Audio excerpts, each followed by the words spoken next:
তো এগুলো চারার জন্য রেডি করতেছে আমাদের ছাদ বাগানে। আজকে ছোট ছোট চারা আনছে, এগুলো আমরা রোপণ করব। তাই মাটিগুলা মিক্স করতেছে।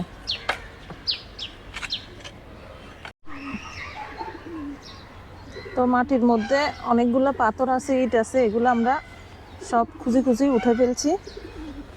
এখন আমরা চারা রুবো। প্রচুর ময়লা, ইট, লাঠি। এগুলো শহরের মাটি তো, অনেক ইট পাথর থাকে, মানে ইট, লাঠি, এগুলা ময়লা এগুলা উঠে ফেলছি। কেঁচুগুলো। তো হ্যালো বন্ধুরা, সবাই আসসালামু আলাইকুম। আমি সুলতানা ব্লগে সবাইকে স্বাগতম জানাই।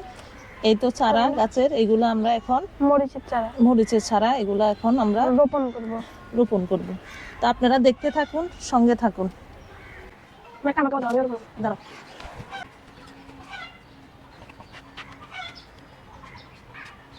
এভাবে একটা করে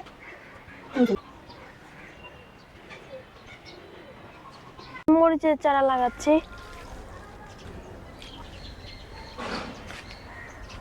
ভালো করে রো। হয়েছে।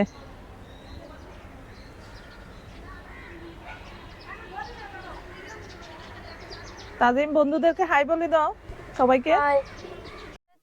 চারা সার দেওয়া শেষ, তো আম্মা এখন পানি দিচ্ছে। আমাদের চারা লাগানো শেষ, এখন একটু একটু পানি দিচ্ছি। সবগুলোর মধ্যে একটু একটু পানি, বেশি লাগবে না, আর গাছ মরে যাবে।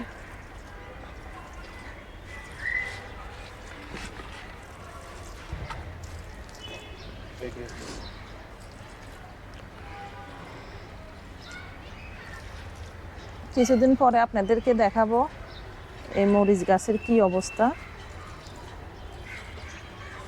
তখন বুঝবেন আসলে কি ভালো হয়েছে নাকি খারাপ হয়েছে।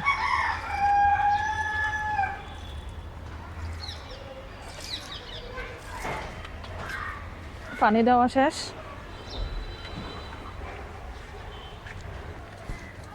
এগুলো হয়েছে টমেটো গাছ, এগুলো রুই দিচ্ছি।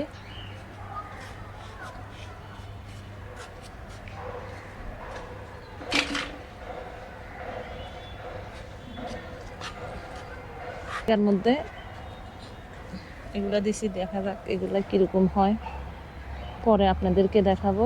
সবাই ভালো থাকবেন আর আমাদের জন্য বেশি বেশি দোয়া করবেন। আল্লাহ হাফেজ। টাটা।